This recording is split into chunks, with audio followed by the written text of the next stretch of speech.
She takes a plane every day, but she never fastens her seatbelt. Yet this habit actually ended up saving her life. As the girl was sleeping in her boyfriend's arms, a fighter jet suddenly roared past. Then it collided directly with the passenger plane. The fuselage was instantly torn open with a huge hole. The powerful airflow at high altitude immediately sucked the flight attendants and passengers out. Because she didn't fasten her seatbelt, the girl was tossed around. Just as the airflow was about to suck her out of the cabin, her boyfriend grabbed her in time. But in the end he still couldn't resist the strong airflow and let go. Fortunately she reacted fast enough, grabbed the seat next to her, and wasn't thrown out by the airflow. But her boyfriend wasn't so lucky. The airflow instantly tore the plane into two halves, and took her away as well. Then the girl followed the other half of the fuselage, and began to fall rapidly. That's when she finally thought of the seatbelt, and quickly fastened it on herself. The rest could only be left to fate. She just hoped the seatbelt could save her life. Soon the plane was only dozens of meters from the ground. Luckily, at that moment her falling speed was slowly decreasing. A few seconds later she slammed straight into the ground, but unexpectedly the girl miraculously survived. When she woke up again, she was already in a forest. Though she narrowly escaped death, her calf was pierced by plane debris. Luckily it didn't hit a major artery. She wanted to pull it out, but the metal was stuck too tightly. Just moving it a little made the girl almost faint from pain, but she knew she had to pull it out. So she gathered her courage again. This time she used all her strength, and the metal began to slowly separate from her calf. Finally, in waves of heart-wrenching screams, it was pulled out. Then the girl sat there for a long time before she recovered from the pain. She quickly tore off a piece of her skirt and simply wrapped the wound. Then she struggled to stand up and began desperately calling her boyfriend's name, but she found there was actually another survivor in the back row. She ran up excitedly, but the next second, the sight of the corpse almost made her faint. She collapsed helplessly to the ground and slowly slipped into unconsciousness. After a long time, a mosquito woke her from her coma. Then she heard the roar of a helicopter. It was a rescue team sent by the local government.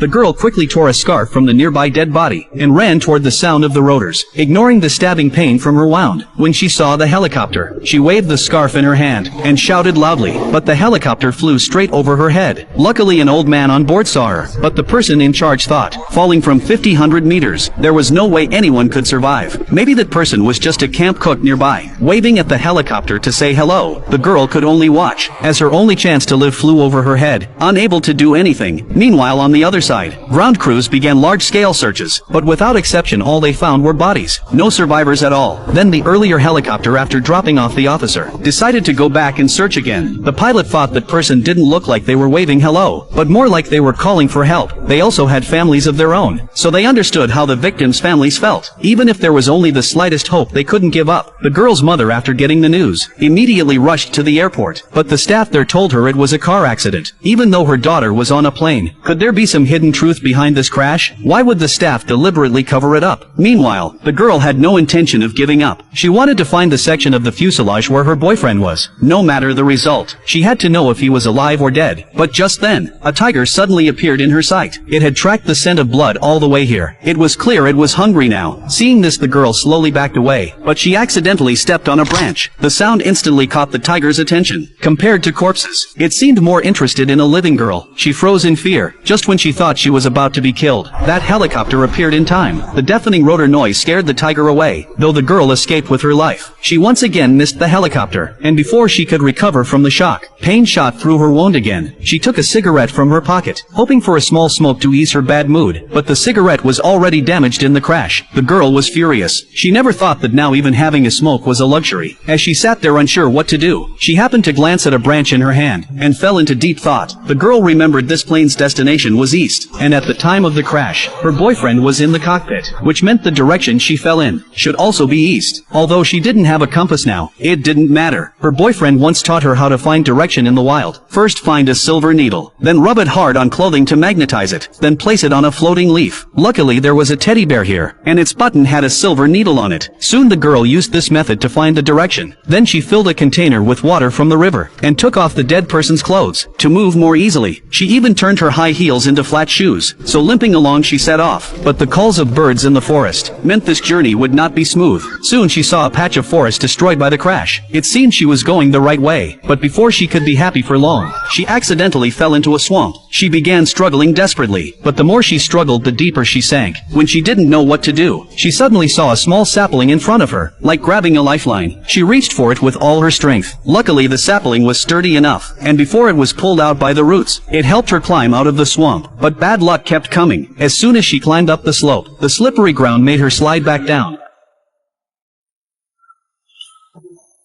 Though she wasn't badly hurt, she had to climb it all over again. For a girl with an injured leg, it was pure torture. After she finally climbed up with great effort, she ran into the same tiger again. She didn't understand why she was so unlucky. She thought she could quietly sneak past it, but even such a tiny movement was noticed by the tiger. Without the helicopter's help this time, she could only run for her life. The tiger chased right behind her. Just as it was about to catch her, the girl slipped and fell into a deep pit. After a long time she woke from unconsciousness. She struggled to stand, and quickly looked around. Luckily there was no sign of the tiger, but just when she thought she was safe, the tiger suddenly appeared. She quickly hid to the side. Luckily the beast didn't notice her. Then the girl found a lighter on the road. With it she no longer had to go hungry. More importantly, she could finally have a smoke. She also used a can she found to regain some strength. Meanwhile the officer finally found the person responsible for the crash. Normally when the military has a flight mission, they inform civil aviation to avoid each other's routes, but this time they didn't. So when the pilot followed the original route, he accidentally collided with the passenger plane. Once this kind of mistake became public, it would cause huge negative impact for the military, so they chose to hide the truth for now. At this time the girl, after enduring countless hardships, finally found the cockpit. Her heart was full of hope, because she always believed her boyfriend must still be alive. No matter how big the trouble he faced, he always found a way to solve it, so he couldn't die so easily. But she had to first cross a rushing river. She had only walked a few steps when she was swept into the water.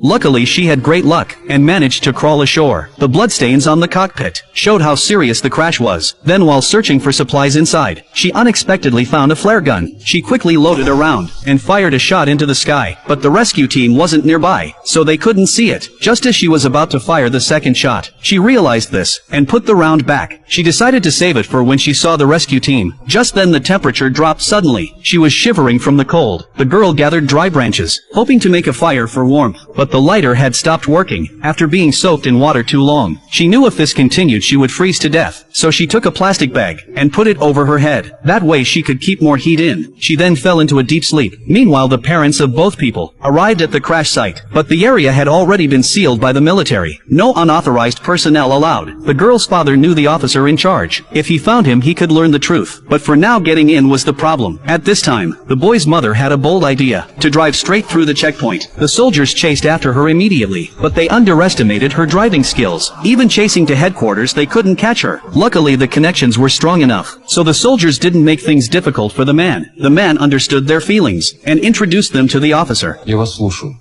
В этом самолете летел мой сын. Ему 19 лет. Когда наши дети летели с свадебного путешествия, он упал. Hearing this, the parents couldn't hold back anymore. Тогда покажите мне тело моего сына. Тела не нашли. Так, значит, они еще могут быть живы? Боюсь, это невозможно, самолет упал с 5 километров. They refused to believe the fact in front of them. As long as they hadn't seen the body, there was still hope. The officer said the rescue team would do everything they could. After sending them away, he told the man the earlier rescue helicopter had seen a girl. Какая повариха? Махала. Бортмеханик заметил. Я в лагере всех знаю. Там поварихи нету. Hearing this, the officer finally realized, and quickly sent out the helicopter for rescue. Meanwhile, the girl found a backpack in a tree. She took it down and saw it was her boyfriend's. Inside was even a picture of herself. The more she saw, the sadder she became. All their memories had been so beautiful, but this crash shattered everything. She wasn't willing to accept it, so she put on her boyfriend's backpack and set out again. Soon she found her boyfriend. Seeing him, she couldn't wait to jump into the pit, ignoring the injury on her calf. Once down, she rushed to hug him. Мой маленький Тан, я всегда восхищался твоей смелостью. Ты у меня настоящий боец.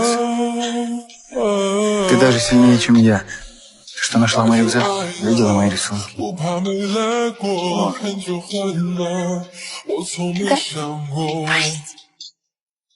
Ну вот. Испортила сюрприз. Я так хотел удивить тебя. Давай сестрой с собой. Ну да. Then the sound of helicopter rotors woke her from her dream. She thought she could go back with her boyfriend now, but when she turned around, she saw only a cold body. She broke down crying, refusing to believe the fact before her eyes. But soon she pulled herself together. Her boyfriend in heaven would want her to live well.